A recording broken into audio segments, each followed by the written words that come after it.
This government has turned propaganda and disinformation into a cottage industry, whose biggest success is the recasting of cowardice as courage.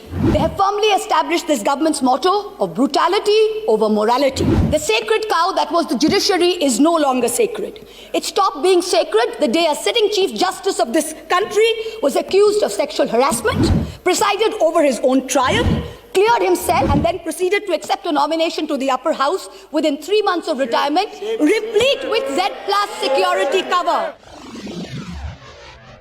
This government has turned propaganda and disinformation into a cottage industry, whose biggest success is the recasting of cowardice as courage. I will lay out various instances where this government has demonstrated courage. The government claims it has shown courage to bring in a law that questions on arbitrary parameters who is or who isn't an Indian. The Citizenship Amendment Act was passed in 2019 in this House on the pretext of granting citizenship to persecuted Hindus and other minorities in neighboring countries. At the same time, it threw into an abyss of insecurity millions of Indians who had been living in this land for generations. But the rules by which this act will be implemented were not yet prepared by December 2020, according to the Ministry of Home Affairs. The courage to make India, the world's greatest democracy, into a virtual police state, whereby a single dubious complaint, both an eminent member of this House as well as one of India's most veteran journalists, is charged with sedition. The courage to try and take over every state government by hook or by crook, whether you have won the popular mandate or not. Does the ruling party wish that its legacy be that it governed the largest democracy in the world, or that it imposed a one-party rule in India? Ask yourselves. The courage to announce a national lockdown at only 4 hours' notice, causing untold misery, countless deaths, the sight of thousands walking for hundreds of miles with no food or money. This government spent less than 2% on social transfers, in contrast to OECD countries who spent 20%, and 6% which was spent by middle-income countries.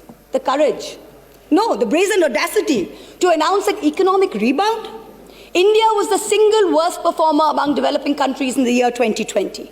Even if we believe this government's economic survey, the economy was lower by 7.7% in 2020 and will rise by 11% in 2021. So in effect, by 2022, that is over a 2-year time span, the economy will be flat. The courage to use the official channels of the Ministry of External Affairs to respond to social media posts by an 18-year-old climate activist and an American pop star, where not even one single ministry has been deputed by this government to try and look out for the food, water and basic sanitation needs of the farmers and their families who have been camping at the border for almost 90 days. And finally, the courage to bring in 3 farm laws when the opposition, farmers across the country, as well as the government's oldest ally, warned it was unacceptable. These laws were arrived at without consensus, tabled without scrutiny, and rammed down this nation's throat with the brute force of the Treasury benches. They have firmly established this government's motto of brutality over morality. And everyone else in this country has been portrayed as a coward or a terrorist, from the farmers to the students to the old ladies of Shaheen Bagh. You say you have courage. You claim you have done so many things that no other government before you has done. Yes, that is true. In true fascist fashion, you have made every act of pettiness, of vengeance, of hate, of bigotry a part of your narrative of courage.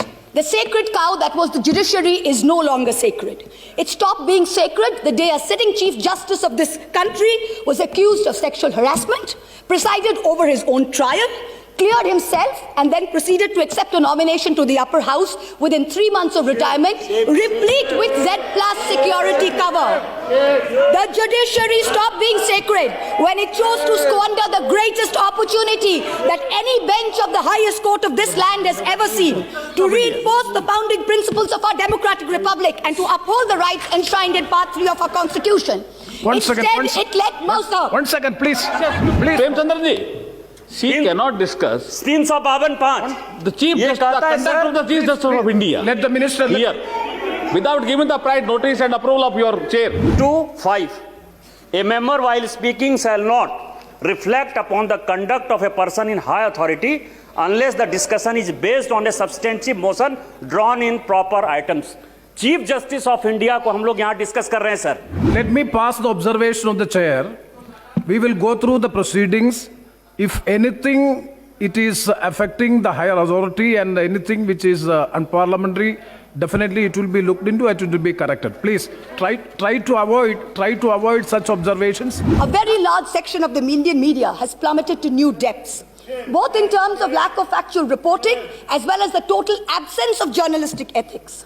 And yet, even when the bar is so low, the WhatsApp chat leaks detailing correspondence between a large government-leaning media channel and the head of the TV ratings agency expose the utter filth and the crony capitalism that, ironically, this government claimed to be saving us from.